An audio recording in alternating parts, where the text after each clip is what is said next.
Xi JinPing will kick off. As I speak to you here from the Union buildings, there is now a guard of honor which has been set up, and we are told by officials that the official state visit will kick off any minute now. Behind me here at the Union buildings on the stairs where the two presidents are expected to come and, of course, the two national anthems be played.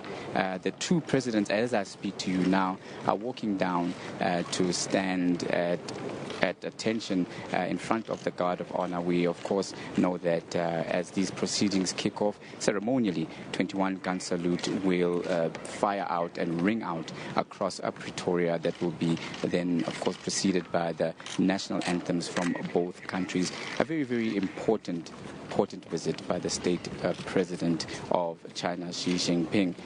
This visit was, of course, preceded 2014 when President Jacob Zuma went to China and then officially made the invitation for President Xi JinPing to come to South Africa for both countries to discuss bilaterals and trade relationships. China, one of South Africa's biggest trading partners.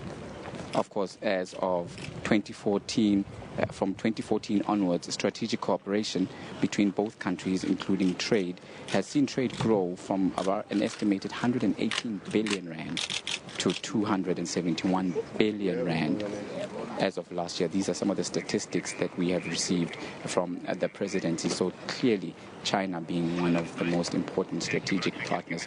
I am going to now step out of shot. Behind me, the full array of cabinet ministers from the South African government, and of course, on the other side, senior delegation, including senior ministers from President Xi Jinping's cabinet. As I speak to you now, both leaders waiting for the national salute.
Well, as we speak to you now, President Jacob Zuma introducing his Chinese counterpart, President Xi JinPing, to members of the South African cabinet of ministers there.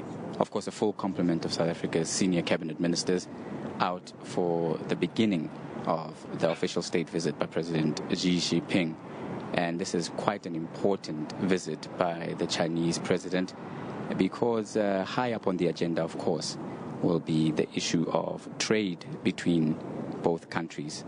One of the matters that has been highlighted and stressed by both government ministers and other interested parties, including the business community, has been the state of the relations economically between China and South Africa. China is one of South Africa and indeed Africa's biggest trading partners. We're talking about 271 billion rand of trade between both countries. That's the stats we're getting from government, so it is quite an important visit. South Africa, of course, looking to strengthen its position in terms of the relationship, very firm and very consistent in its messages as the presidents interact with the cabinet ministers. The message being that South Africa wants to be an equal partner, and China would give it that opportunity as far as government is concerned. We see both presidents have enjoyed very, very cordial relations. President Jacob Zuma, of course, invited President Xi JinPing for this official state visit when he went to China in 2014. Now, during that visit, a 5 to 10 year strategic cooperation plan or program of action in terms of strengthening these bilateral and economic ties was concluded. So certainly we are expecting that both leaders and senior members of their cabinet will be ironing out the finer details and continuing to try and build and strengthen those relations to grow both economies. Now, this state visit also comes at a time when there are a bevy of other business-related activities taking place around this very, very important state visit. Of course, there is going to be the Forum on Africa-China Cooperation, which will be a side event equally as important because it will be a forum for the business delegations as well as the various government ministers to interact and thrash out the details of how Chinese investment, foreign direct investment, can be most beneficial to South Africa. China, of course, a great consumer of resources with a population of over 1 billion, so a key market for developing economies, not only in South Africa, but across the African continent.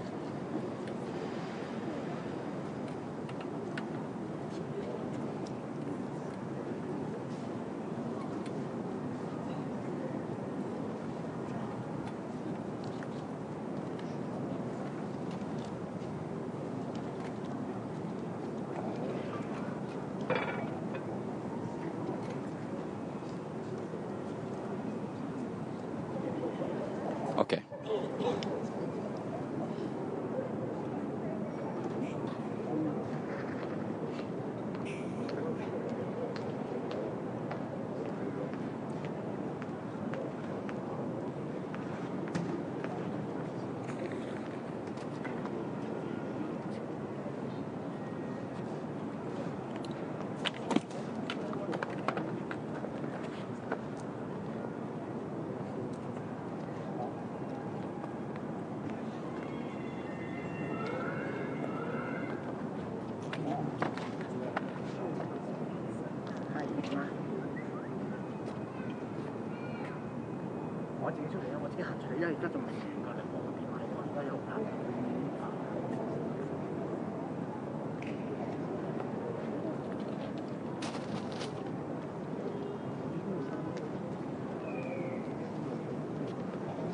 Well, President Jacob Zuma greeting cabinet ministers from President Xi JinPing's delegation. And this marks the beginning of the official state visit by China's president, as we see now both leaders making their way now behind closed doors, where they are going to officially kick off the program with bilaterals. Of course, the senior ministers from both countries are also going to be part of those negotiations and those talks. And as I stated earlier, very high up on the agenda will be the issue of the economic relationship between China and South Africa, a relationship which South Africa is very, very, very key on nursing, developing and growing. And of course the focus there being China needs to come in as an equal partner. Beneficiation of resources. South Africa, of course, wanting to see value add and getting more buck, if I can use the analogy, for their goods.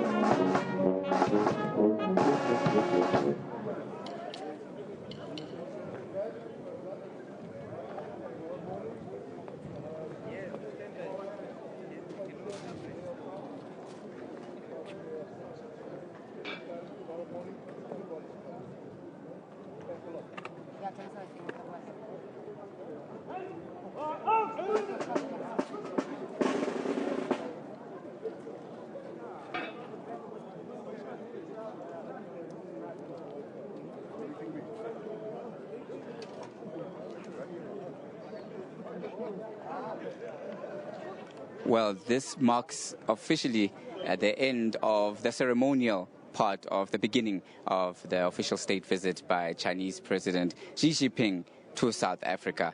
And now we see that the delegation of ministers from both parties, from South Africa and from China, now retreating behind closed doors to kick off their program of talks, bilaterals, of course the economy being very, very high on the agenda there, as well as other features including foreign direct investment.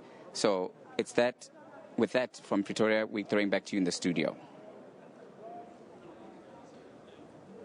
All right, well, those were live visuals from the high-level meeting between SA President Jacob Zuma and his Chinese counterpart Xi Jinping. Issues like energy, climate change and better trade deals between the two countries are, of course, topping that agenda. And Tumoilo Mutlaudi was there, and I'm not sure if he's still online to give us a wrap of the proceedings. Tumoilo, big things coming out of that meeting. I mean, the BRICS Development Bank in South Africa strengthening trade and bilateral relations. Please take us through some of the highlights of this visit.